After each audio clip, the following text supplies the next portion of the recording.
जय हिंद दोस्तों, economics class में एक बार फिर से आपका स्वागत है। और आज हम चर्चा करने वाले हैं एक खास टॉपिक पर जिसका नाम है समग्र मांग में परिवर्तन का आय तथा उत्पादन पर क्या प्रभाव पड़ता है। ठीक है, तो प्रभाव आज हम देखने वाले हैं। तो सबसे पहले तो मैं आपको बता दूं कि ये 12वीं क्लास के लिए तो इम्पोर्टेंट है ही, साथ में बीए फर्स्ट ईयर के लिए बहुत इंपॉर्टेंट है, क्योंकि वहां पर इस टॉपिक पर विस्तृत रूप से चर्चा की गई है। चलिए अब हम समझ लेते हैं। तो समझने के लिए देखिए, हमने पिछली क्लास में यानी कि जो हमारा पहले का सेशन था जिसमें हमने कि समग्र मांग और समग्र पूर्ति के द्वारा आय का निर्धारण समझा हुआ है। तो वहां पर जो समीकरण हमने लिए थे उन समीकरणों को आज हमें याद कर लेना है। इसके बाद दो पहलुओं से हम इसको समझेंगे। एक तो समीकरण के द्वारा देखेंगे प्रूव करके कि समग्र मांग में परिवर्तन हो, ठीक, तो उसके परिणाम स्वरूप उत्पादन और आय में किस प्रकार का परिवर्तन होगा। और दूसरा ग्राफ पर देखेंगे कि ग्राफ में भी क्या परिवर्तन होगा। ठीक है, मतलब कि जब हम समग्र मांग में परिवर्तन कर देंगे तो ग्राफ ऊपर जाएगा या फिर नीचे जाएगा। इन दोनों चीजों पर आज हम चर्चा करेंगे। चलिए तो शुरू करते हैं। सबसे पहले देखिए, हमने आय का संतुलन देखा या आय का निर्धारण देखा, तो वहां पर हमने क्या समीकरण बनाए हुए थे। सबसे पहला समीकरण, समग्र मांग में परिवर्तन करना है तो आप सिर्फ समग्र मांग को समझ लीजिए पहले। तो समग्र मांग का हमारा समीकरण क्या है, समग्र मांग, इसका समीकरण क्या होता है। समीकरण हमने बनाया था एग्रीगेट डिमांड इक्वल टू यानी एडी इक्वल टू होता है सी प्लस आई। ठीक है, उपभोग प्लस निवेश। लेकिन जब समीकरण हम देखते हैं तो यहाँ पर सी प्लस आई मतलब कि उपभोग प्लस निवेश, ये दो ही चीजें हैं। और दो ही मतलब कि दो क्षेत्रीय अर्थव्यवस्था में ये दोनों ही फैक्टर होते हैं किसके, समग्र मांग के। इसके बाद जब हम सरकार को जोड़ेंगे, सरकारी व्यय जोड़ेंगे तो कौन सी अर्थव्यवस्था हो जाएगी, तीन क्षेत्रीय। शेष विश्व से व्यापार को जोड़ेंगे तो चार क्षेत्रीय। ठीक, अभी किसमें देख रहे हैं, दो क्षेत्रीय अर्थव्यवस्था में, जिसमें केवल दो ही घटक हैं, उपभोग प्लस निवेश। अब इस समीकरण को हम थोड़ा सा और बढ़ा दें, क्योंकि यहाँ पर हम कुल उपभोग को ले रहे हैं और कुल उपभोग के अंतर्गत स्वायत्त उपभोग और प्रेरित उपभोग दो चीजें होती हैं। तो चलिए समीकरण फिर से हम बना देते हैं, ए डी इक्वल टू दूसरा समीकरण, समीकरण ये भी सही है और ये भी इसी का रूप है। तो इसके अंतर्गत आता है छोटा सी प्लस छोटा सी और बाय। ये किसको प्रेरित दर्शाता है, ये दर्शाता है प्रेरित उपभोग को और ये स्वायत्त उपभोग को। प्लस हम यहाँ पर I0 और कर लेंगे। देखिए जीरो का मतलब क्या है, ये स्वायत्त को दिखा रहा है। स्वायत्त मतलब कि जो आय को आय से प्रेरित नहीं होता है। ठीक है, यदि उपभोग की बात करेंगे तो आय से प्रेरित नहीं होता है, और जो आय से प्रेरित होता है उसको सिवाय से दिखाते हैं। ठीक, तो ये होता है स्वायत्त उपभोग और ये होता है ये होता है प्रेरित उपभोग। इसके बाद ये स्वायत्त निवेश। अब दो क्षेत्रीय अर्थव्यवस्था में स्वायत्त निवेश और प्रेरित निवेश दोनों बराबर होते हैं, तो किसी एक को हम ले सकते हैं। इतना कॉन्सेप्ट क्लियर है। इसके बाद हमें ये समीकरण कल जब हमने प्रूव किया था तो क्या देखा था कि भाई आय का निर्धारण कहां पर होगा, जहां पर समग्र पूर्ति समग्र मांग के बराबर हो जाएगी। ठीक है, तो पूर्ति के लिए हमने बाय कॉन्सेप्ट लिया था। ठीक है, मान लीजिए बाय क्या है, पूर्ति है, तो ये क्या होना चाहिए, ये बराबर होना चाहिए। ठीक है, अब बराबर इसको दिखाएंगे कैसे, ये यहां पर तो दिख रहा है कि चलिए ये बराबर है, मतलब कि इनके जो फैक्टर हैं यानी समग्र मांग के जो फैक्टर हैं या समग्र मांग के जो घटक हैं, इनका यदि हम मान रखें, एक निश्चित मान दें, तो उनका यदि योग करेंगे तो ये क्या होगी, उतनी ही समग्र पूर्ति भी होगी। मतलब एक बिंदु पर होगी। ठीक है, पूरी नहीं होती है, जिस बिंदु पर निर्धारण होता है, ये उस बिंदु की बात हो रही है। उस बिंदु पर दोनों क्या होंगे, ये बराबर होंगे। मतलब कि इनका जितना मान हम रखेंगे और उसको हल करेंगे, यदि सीधा सा हम ये समझ लें कि इस समीकरण को हल कर दें और इसके बाद जो इसका मान आएगा वही मान क्या होगा, समग्र पूर्ति का होगा। क्यों होगा, क्योंकि एक बिंदु पर जहां पर क्या होता है, दोनों का डाटा सेम होता है, दोनों एक दूसरे को काटते हैं, वहां पर क्या होंगे, बराबर होंगे। इतना ले लिया। तो इस समीकरण को हमें क्या करना है, हल करना है। इस समीकरण को क्या करना है, हल करना है। और हल करने से हमें ये मालूम पड़ जाएगा कि समग्र मांग में कोई परिवर्तन करेंगे तो फिर आय तथा उत्पादन पर भी प्रभाव पड़ेगा, वो भी परिवर्तित होगा। ये यहाँ कॉन्सेप्ट है। अब कैसे होगा, देखिए परीक्षा में किस प्रकार से लिखेंगे, बात यहाँ पर आ जाती है। यदि ये पूछ लिया जाता है कि मान लीजिए समग्र मांग में समग्र मान के किसी घटक में हम परिवर्तन कर देते हैं तो इसके परिणाम स्वरूप आय तथा उत्पादन पर क्या प्रभाव पड़ेगा, ये यदि प्रश्न में पूछ लिया जाए, परीक्षा में पूछ लिया जाए तो हम लिखेंगे किस प्रकार से। तो इस प्रकार से हमें थोड़ा सा परिचय देना पड़ता है। अब परिचय जरूरी भी होता है और एक तो दूसरा हमारे कॉन्सेप्ट भी क्लियर हो जाते हैं। भाई कॉन्सेप्ट क्लियर नहीं होंगे तो हम परिचय किस प्रकार से दे पाएंगे, ठीक है। तो ये लिख लिया। अब क्या करेंगे, हम समीकरण हल करेंगे। तो पुस्तक में आपके जो मान दिए हुए हैं ना, जहां पर ये समीकरण हल किए हैं, वहां पर देखिए, वहां पर जो दिया हुआ है वो क्या है, हल तो है लेकिन पूरी तरीके से नहीं है। मतलब जितने पद उसमें होने चाहिए, हम कब समझ पाएंगे, देखिए कॉमर्स या इकोनॉमिक्स के जो स्टूडेंट होते हैं वो मैथ में थोड़े कमजोर होते हैं, इसीलिए आर्ट या फिर कॉमर्स लेते हैं। तो मैथ वहां पर जिस प्रकार से होना चाहिए पद बाई पद, वहां पर नहीं है। इस प्रकार से वहां पर कंफ्यूजन पैदा होता है कि ये हो क्या रहा है। तो उसी चीज को पहले हम समझ लें ठीक तरीके से। चलिए समझते हैं। वहां पर देखिए क्या दिया हुआ है, इन्हें हम यहाँ पर लिख लेते हैं। y बराबर हम किसको प्रेजेंट कर रहे हैं, समग्र पूर्ति को, ठीक है। ये क्या हो गया, समग्र पूर्ति।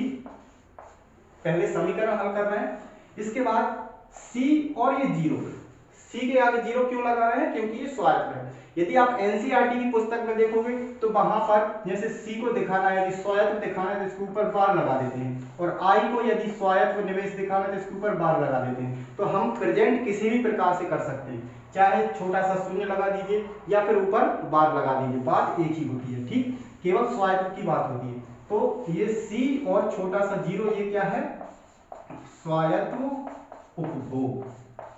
ये क्या होगा, स्वायत्त उपभोग, ठीक है। इसके बाद ये c और ये बार, ये क्या प्रेजेंट कर रहा है, ये कर रहा है प्रेरित उपभोग को, जो आय पर निर्भर करता है। अब आय बढ़ जाएगी तो क्या हो जाएगा, ये भी बढ़ जाएगा, और आय कम हो जाती है तो फिर ये नहीं रहता है। यदि आय नहीं रहती है तो फिर ये शून्य होता है, फिर क्या होता है, केवल स्वायत्त उपभोग। इसके बाद आई जीरो, ये क्या प्रेजेंट कर रहा है, ये प्रेजेंट कर रहा है स्वायत्त निवेश को, ठीक है, स्वायत्त निवेश को। अब इसे हल क्या करना है हमें, हम इनके एक मान रख लेते हैं, ठीक है। मान रख लेते हैं किस प्रकार से, कि इनकी एक निश्चित वैल्यू कर लेते हैं। जैसे कि अब समग्र मान तो हमें बराबर दिखानी है, तो समग्र मान को छोड़ दीजिए, ठीक। मान लीजिए जो आपकी पुस्तक में मान दिए हैं इनके, जैसे कि स्वायत्त उपभोग है 40, कितना है, 40। इसके बाद प्रेरित उपभोग वहां पर है 0.6, और यहाँ पर बाय भी रखना पड़ेगा साथ में, ठीक है। यानी कि प्रेरित उपभोग के साथ में बाय रखना पड़ेगा, क्योंकि ये आय के द्वारा प्रेरित है या आय के द्वारा प्रभावित है, ठीक। और ये मान लीजिए यह है 0.10, ये 10 है, ठीक। अब इस चीज को, मतलब कि जो मान हमें दिए गए हैं, हम क्या कर रहे हैं, प्रूफ हमें करना है, समीकरण हल करना है। और समीकरण हल किस प्रकार से होगा, जब तक हम उसके मान नहीं रखेंगे। अब मान हमने ले लिए, मान लीजिए यही जो मान है ये हम समीकरण में रख लेते हैं। तो समीकरण यदि हम देखें तो क्या हो जाएगा, बाय बराबर सी की जगह फिर क्या रख दीजिए आप 40, बाय की जगह पर कितना हो जाएगा, सी बाय की जगह पर 0.6 और बाय साथ में रहेगा, प्लस ये कितना लिया है हमने 10, ठीक है। अब इसको देखिए हल कर दें, थोड़ा सा गणित हमें आना चाहिए, ठीक है। यदि नहीं आता है तो कुछ दिक्कत नहीं है, यहाँ पर हम सीख लेंगे, समझ लेंगे, बड़ा आसान है। किस प्रकार से है, इसको हल करते जाइए। सबसे पहले जो संख्याएं हैं जैसे कि 10 और 40, इन दोनों को जोड़ दें तो कितना हो जाएगा 50। अब इसके साथ बाय है तो इसको प्लस में आप वैसा का वैसा ही लिख लीजिए, तो ये हो जाएगा 0.6 बाय, ठीक है। यहाँ तक आ गया। अब इसके बाद क्या करना है, अभी देखिए दो बाय हैं, हमें सिर्फ एक बाय चाहिए, तभी तो ये समीकरण में देखिए क्या होगा, बराबर होगा। यहाँ पर एक ही बाय चाहिए तब ये बराबर होगा, मान निकाल रहे हैं। तो इस चीज जो यहाँ पर है, जो राइट साइड है उसको लेफ्ट हैंड साइड ले आइए, तो वो फिर क्या हो जाएगा, बाय साइड आ जाएगा बाय की जगह पर, तो ये हो जाएगा बाय, माइनस में आ जाएगा, प्लस में है तो माइनस में, तो 0.6 बाय, और फिर बराबर में बचेगा केवल 50। इतना समझ में आ गया। इसके बाद देखिए क्या करना है, एक काम और कर लीजिए। अब यहाँ पर बाय, इस पद को सॉल्व करना है हमें, तो क्या करना पड़ेगा, बाय पहले बाहर निकालना पड़ेगा दोनों में से। तो दोनों में से बाय बाहर निकालेंगे तो इस बाय की जगह पर क्या बचेगा, केवल 1, जो कि बाय के गुणा में है, माइनस लगाएंगे। इसके बाद यहां से बाय निकालेंगे तो कितना बचेगा, 0.6, बाय बाहर निकल गया, बराबर से कितना है 50। इतना समझ लिया। इसके बाद इस पद को हम हल कर लेते हैं यहाँ पर, ठीक है। यहाँ से थोड़ी सी लाइन खींच देते हैं ताकि कंफ्यूज ना है। अब देखिए 1 माइनस 0.6 ये कहाँ है, कोष्टक में है। पहले इसी को हल कर लें। इस चीज को हल करेंगे तो किस प्रकार से होगी, थोड़ा सा यहाँ पर दिमाग लगाना है। जैसे कि 0.6 है तो 0 पहले पॉइंट से हटाना पड़ेगा, और पॉइंट यदि यहाँ से हम हटाएंगे तो ये कितना हो जाएगा, फिर ये हो जाएगा 6/10। अब दोनों का एलसीएम ले लेंगे यहाँ पर, इसके बटे में 1 है तो एलसीएम कितना आ जाएगा, 10 आ जाएगा। इससे इसमें भाग देंगे, कितनी बार जाएगा, 10 ही बार। ऊपर गुणा कर देंगे तो फिर 10 आ जाएगा, माइनस इसका एक बार जाएगा, ऊपर एक का गुणा करेंगे तो 6 आ जाएगा। अब इसको घटाएंगे हम तो ये निकल के आएगा 4/10, ठीक है। इतना समझ लिया। मतलब जो कोष्टक के अंदर है उसका मान कितना है, 4/10। अब हम फिर से समीकरण में इसको रख दें। समीकरण क्या है, बाय कोष्टक में 4/10 इक्वल टू 50, ठीक है। अब क्या कर लीजिए, अब यहाँ पर ये बाय के गुणा में है, हमें तो बाय अकेला चाहिए, तो बाय को ऐसा का ऐसा ही रखिए और इसको उस साइड भेज दीजिए। तो इधर गुणा में है तो इस साइड आएगा तो किस में पहुंच जाएगा, ये भाग में, तो 4/10 ये ऐसा हो जाएगा। अब इसको और हल करेंगे तो ये ऊपर गुणा में पहुंच जाएगा, फिर क्या बचेगा, 50 गुणा 10/4, ठीक है। इसको काटेंगे आप तो ये पहले 2 से यहाँ कट जाएगा और ये 5 यहाँ कट जाएगा, इसके बाद 2 से यहाँ काट दीजिए तो यहाँ पर 25 आ जाएगा। फिर कितना बचा, बाय बराबर 25 गुणा 5 और इसका आंसर होगा 125। समझ लिया, यहाँ तक दिख रहा है क्या, मैं एक बार चेक कर लेता हूँ कि आपको दिखाई दे रहा है कि नहीं दे रहा। ठीक है, बिल्कुल दिखाई दे रहा है। चलिए 125 ही आ गया हमारा पहला समीकरण। देखिए इतना हमने यदि एक बार हमने हल कर दिया तो भी हम प्रूव कर सकते हैं, लेकिन आपका डाउट ना रहे, डाउट पूरा क्लियर हो जाए, इसलिए मैंने इतना लंबा यहाँ तक हल किया है। अब हमारा बाय बराबर कितना आ गया है, यदि हम ये कहें कि यहाँ पर जो हमारी बाय निकल के आई है वो कितनी है, 125। इसे हम आय भी कह सकते हैं, ठीक। क्या है ये, एक प्रकार से आय है। ये सब हम पहले प्रूव कर चुके हैं कि बाय क्या है, ठीक है। बाय का निर्धारण कहाँ पर हो रहा है। अब ये बाय क्यों है, हम इसको आय क्यों कह सकते हैं। देखिए जब हमने संतुलन समझा तब क्या समझा है, जहां पर समग्र मांग, ये समग्र मांग क्या हो, बराबर हो किसके, समग्र पूर्ति के, वहीं पर क्या होता है, आय का निर्धारण होता है। मतलब दोनों एक बिंदु पर काटती हैं तो उस बिंदु पर जहां संतुलन का बिंदु होता है वहीं आय का निर्धारण होता है, तो मतलब आय भी क्या होगी, इनके बराबर होगी, तो इसे हम आय भी मान सकते हैं, इसमें कोई डाउट। अब चलिए हमें एक चीज यहाँ पर करके ये देखनी है, क्या देखनी है भाई, ये तो हमने प्रूव कर दिया। अब हमें समग्र मांग में परिवर्तन करके ये दिखाना है कि आय तथा उत्पादन पर कोई प्रभाव पड़ेगा या नहीं पड़ेगा। तो ये हमारी आय आ गई है, ठीक है, आय भी मान लीजिए और उत्पादन भी मान लीजिए। अब क्या करना है, हम मान लीजिए इसमें परिवर्तन कर देते हैं। अब देखिए परिवर्तन हमें किस प्रकार से करना है, यहाँ समग्र मांग के दो घटक हमारे पास हैं, एक उपभोग और दूसरा निवेश। यदि उपभोग के अंतर्गत देखें तो दो घटक सम्मिलित हैं, कौन कौन से, स्वायत्त उपभोग और प्रेरित उपभोग। यदि प्रेरित उपभोग की वैल्यू बदल दी जाए या फिर स्वायत्त उपभोग की जो वैल्यू है, जो हमने मान यहाँ पर लिए हैं, कौन कौन से मान लिए हैं, ये जो 3 मान लिए हैं हमने, इनमें हम परिवर्तन कर दें तो फिर समग्र मान क्या होगी, परिवर्तित हो जाएगी। इन्हें हम देखिए कम कर दें, मतलब 40 से इसे 20 कर दें तो फिर ये कम निकल के आएगा, और इसे यदि हम बढ़ा दें 40 से 60 कर दें तब ये बढ़ के आएगा, क्योंकि हमने सॉल्व करके देख लिया। तो इसके लिए हम क्या कर सकते हैं, हम मान लीजिए यहाँ पर जो निवेश है हमारा, इसमें हम परिवर्तित कर देते हैं, क्या कर देते हैं, परिवर्तन कर देते हैं। देखिए उपभोग भी परिवर्तित होता है।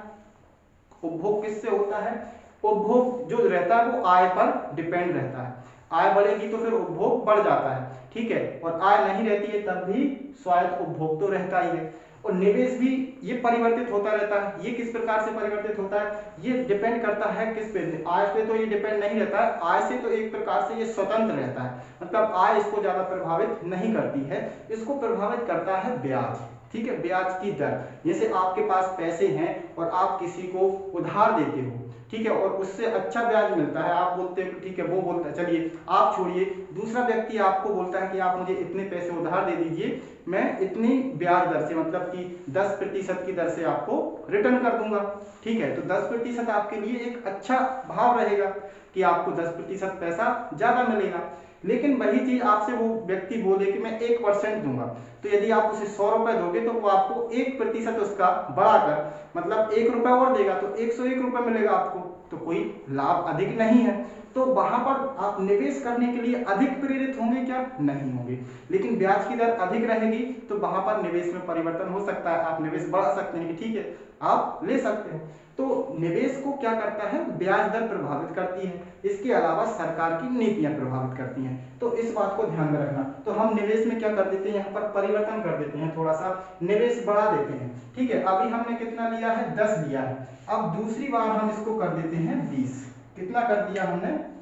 मान लीजिए 20 कर दिया। निवेश को बढ़ाकर हम क्या करते हैं? 20 कर दें। तब समीकरण किस प्रकार से हल होगा, या इसकी जो मान है वो क्या निकलेगी, कीमत क्या आएगी?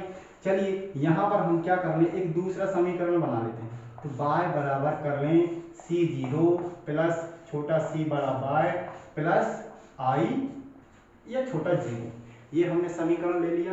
अब क्या करें हम, इसमें अभी जो मान हमने 10 लिया था निवेश का, इसको बढ़ाकर 20 कर देते हैं, क्योंकि हम जब तक परिवर्तन नहीं करेंगे तो हमें मालूम नहीं पड़ेगा कि भाई परिवर्तन से प्रभाव क्या पड़ेगा आय में और उत्पादन में। चलिए कर लेते हैं। इसकी वैल्यू कितनी है? 40। CY कितना लिया है हमने? 0.6 और ये y, और अभी हमने यहाँ पर कितना लिया था? 10 लिया था। अभी कितना ले लेंगे? 20, ठीक है। जिस प्रकार से यहाँ सॉल्व किया था बस वैसे यहाँ सॉल्व कर दीजिए, जाएंगे। यहाँ पर प्रैक्टिस भी हो रही है हमारे साथ में। तो ये कितना, सबसे पहले संख्याओं को जोड़ दें, तो 40 प्लस 20 कितना हो जाएगा? 60 हो जाएगा, और प्लस में कितना बचेगा? 0.6 y। इतना समझ लिया।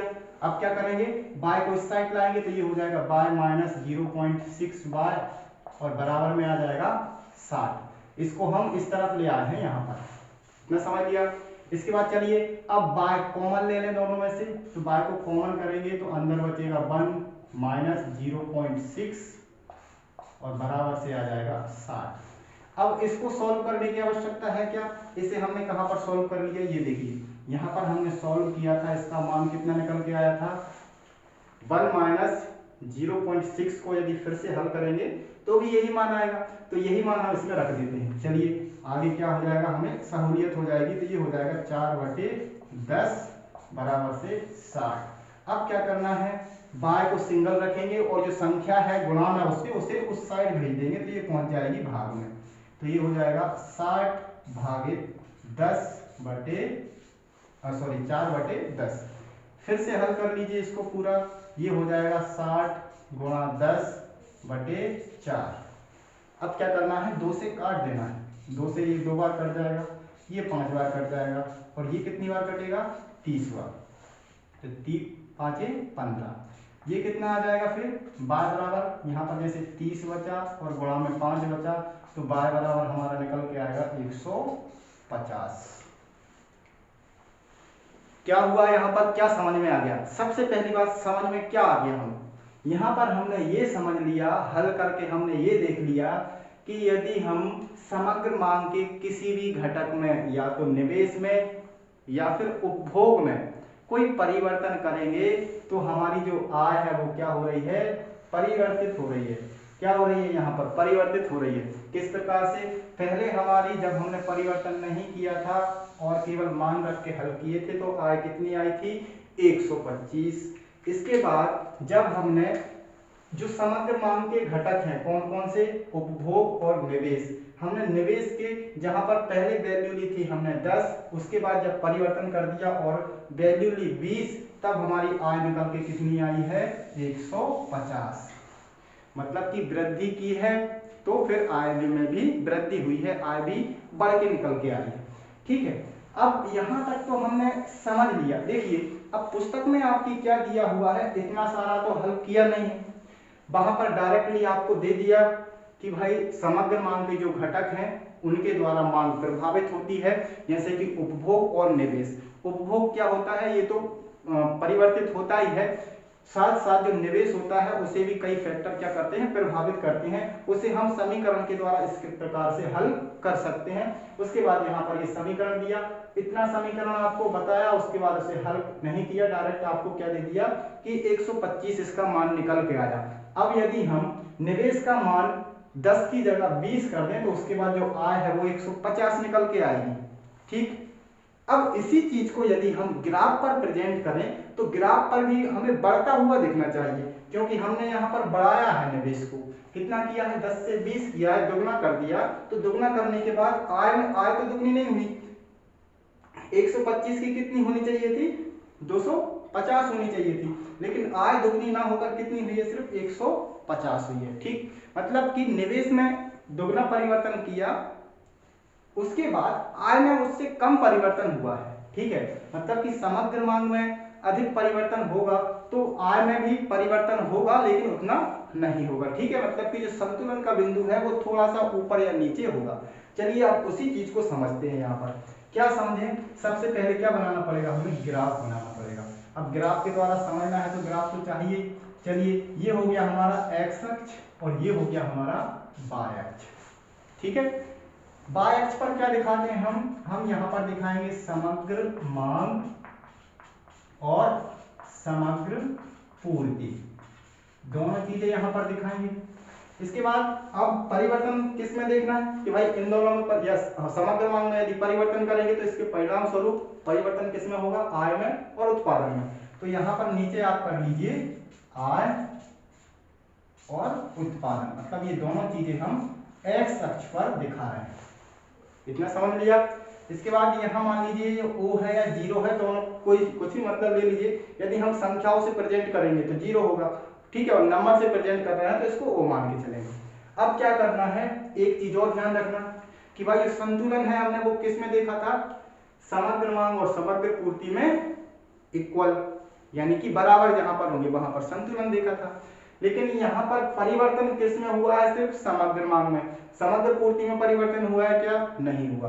तो समग्र पूर्ति का जो ग्राफ है वो किस प्रकार का बनाएंगे हम, स्थिर वाला बनाएंगे, मतलब कि इस प्रकार से ग्राफ बनता है। जो कॉन्सेप्ट है पूर्ति का क्या कॉन्सेप्ट है, अधिक लाभ अधिक पूर्ति, अधिक लाभ अधिक पूर्ति, कम लाभ कम पूर्ति, तो उसका ग्राफ इस प्रकार से बनता है। ठीक, अब ये क्या हो गया हमारा, ये हो गया y बराबर c प्लस एस। जो आय होती है, आय क्या होती है, एक तो उपभोग होता है और उसमें बचत शामिल होती है, तो दोनों का योग क्या हो जाता है, हमारी आय हो जाती है। और यही हमें क्या मानना पड़ेगा, समग्र पूर्ति भी मानना पड़ेगी। क्यों मानना पड़ेगी, क्योंकि एक बिंदु पर जब दोनों को बराबर दिखा रहे हैं तो समग्र पूर्ति भी इसके बराबर ही होगी संतुलन वाले बिंदु पर।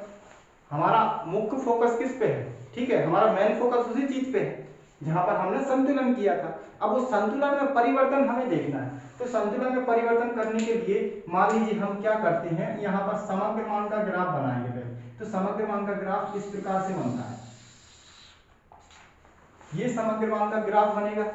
ठीक है, और इस बिंदु पर यदि हम देखें तो यहाँ पर ये जो ई बिंदु हम इसको नाम दे दें, ये क्या होगा, ये होगा हमारा संतुलन का बिंदु या फिर आय का निर्धारण। ठीक है, तो आय का निर्धारण कहाँ पर हो जाएगा, इसको यदि हम नीचे मिला देंगे तो मान लीजिए इसको हम नाम दे देते हैं y1, ये क्या हो जाएगा, आय का निर्धारण हो जाएगा।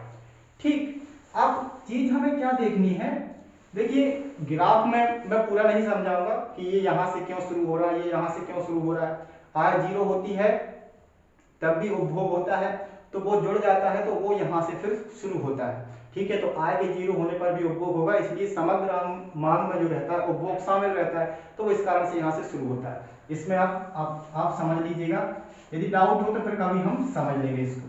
चलिए अब क्या करें, अब यहाँ से आप थोड़ा सा ये देखिएगा, ये क्या है, एक प्रकार से ये वह क्या है, इस डाटा पर जो एडी है, कौन सा एडी, यानी कि समग्र मांग है, और यहीं पर क्या है, संतुलन का बिंदु है। अब हमें करना क्या है कि किसी एक में हमने वृद्धि की थी, जिस प्रकार से निवेश में हमने यहाँ पर वृद्धि की थी तो इससे आय बढ़ गई थी। चलिए अब एक काम करते हैं, मान लीजिए आय में यहाँ पर जैसे निवेश में वृद्धि हम होगी, वृद्धि करेंगे, तो निवेश में वृद्धि करेंगे तो जो समग्र मांग है वो भी क्या होगी, परिवर्तित होगी, यानी कि बढ़ेगी।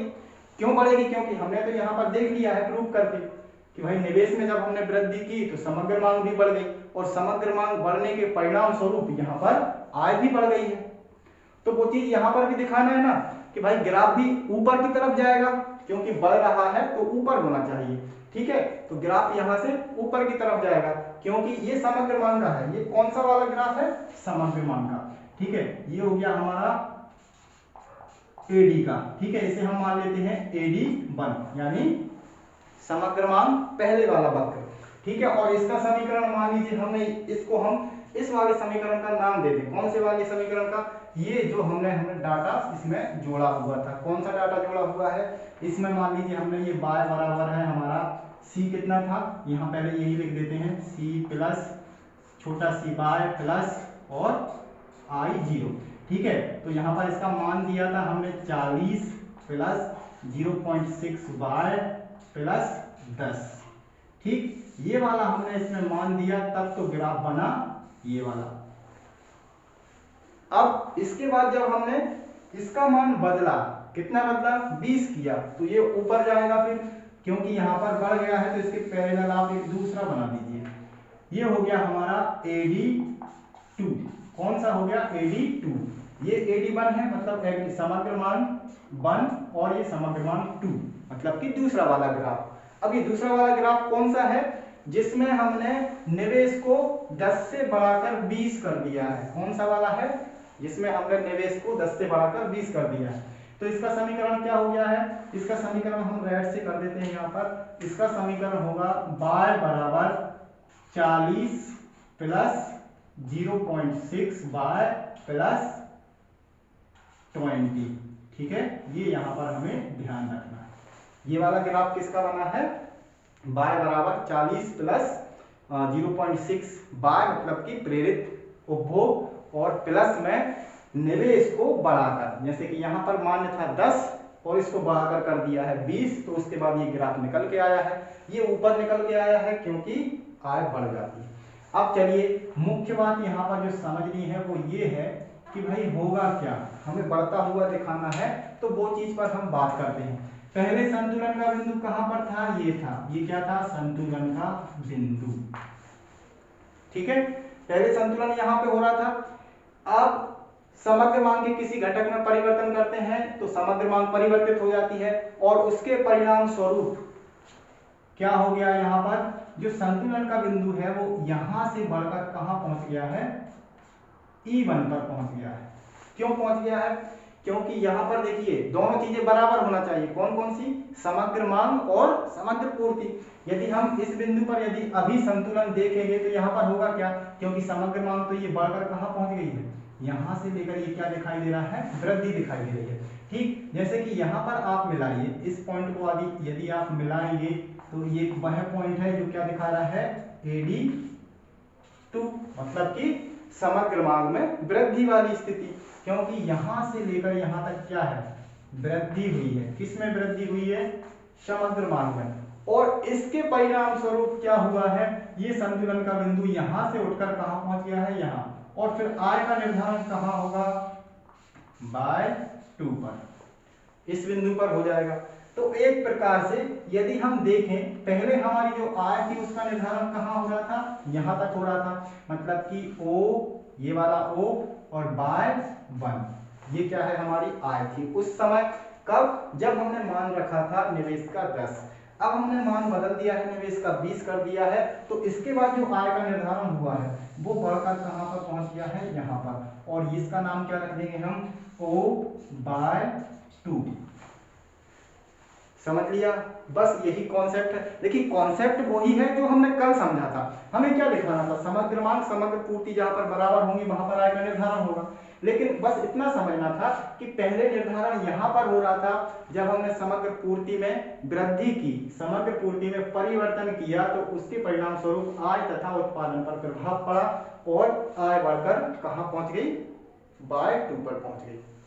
क्लियर हो गया, ठीक है, बस यही कॉन्सेप्ट है। अब देखिए परीक्षा में यदि पूछा जाता है तो बस हमें आसान तरीके से लिखना है, जो समझ लिया है यदि आपने ये हल करके देख लिया तो आपको दोनों करने की जरूरत नहीं है, ठीक है। यदि देखिए दोनों करने की जरूरत कब पड़ेगी, जब आप डाटा यहाँ पर बदलेंगे, डाटा बदलेंगे तो फिर इसका मान भी कितना आएगा, दूसरा आएगा, बदल कर आएगा। तो ये चीज आपको हल करनी आना चाहिए कि जिस आप डाटे से उसको सॉल्व कर रहे हैं, उसको क्लियर कर रहे हैं, वही डाटा आप लें, ठीक है। और इसमें परिवर्तन करेंगे तो फिर आपको दोनों समीकरण देखना पड़ेंगे, तब जाके आप उसकी व्याख्या कर पाएंगे कि कितना कितना परिवर्तन होगा, ठीक। इसके बाद हम इस प्रकार से लिख सकते हैं कि ये हम समझ चुके हैं कि समग्र मान के किसी घटक में परिवर्तन करते हैं तो उसमें परिवर्तन होने के परिणाम स्वरूप आय में भी परिवर्तन होगा, ठीक है। यदि बढ़ाएंगे तो बढ़ के आएगी और घटाएंगे तो घट के आएगी। इससे हम ग्राफ के द्वारा इस प्रकार से प्रदर्शित कर सकते हैं या इस प्रकार से स्पष्ट कर सकते हैं, जैसे कि समग्र मान, जैसे संतुलन बिंदु पर जहां पर ई बिंदु है वहां पर देखिए समग्र मान समग्र पूर्ति दोनों बराबर है और आय का निर्धारण हो रहा है O/1 पर, लेकिन समग्र मान में वृद्धि करने के परिणाम स्वरूप, जैसे कि कितनी वृद्धि की है, जैसे इस बिंदु को एक नाम दे दीजिए कोई भी, जैसे ए कर दीजिए,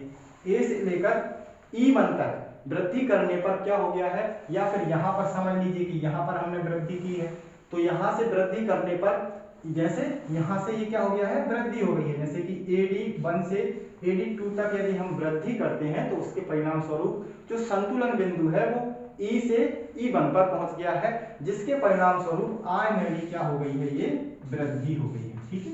आय और उत्पादन दोनों में वृद्धि हो गई है, ठीक। इतना समझ लिया है। तो इसी के साथ साथ हमारा ये चैप्टर हो गया है कंप्लीट। इसके बाद अगली क्लास में हम एक नया चैप्टर शुरू करेंगे। देखिए इसके बाद वाला जो चैप्टर है उसमें उपभोग, बचत, निवेश, उनका विस्तृत वर्णन है। और इस चैप्टर को शुरू जब हमने किया था तो सबसे पहले उपभोग, निवेश और बचत तीनों पर चर्चा कर ली थी, उनका जो कॉन्सेप्ट है वो समझ लिया है। इसके बाद देखिए अब विस्तृत रूप से उनको जैसे प्रभावित करने वाले घटक, ये चीज उसमें आएगी तो उन्हें आप पढ़कर भी समझ सकते हैं, कॉन्सेप्ट आपका क्लियर हो गया है। तो हम इससे आगे वाले चैप्टर को स्टार्ट करेंगे। तो आज के लिए इतना काफी है, मिलते हैं अगली क्लास में, तब तक के लिए जय हिंद, वंदे मातरम।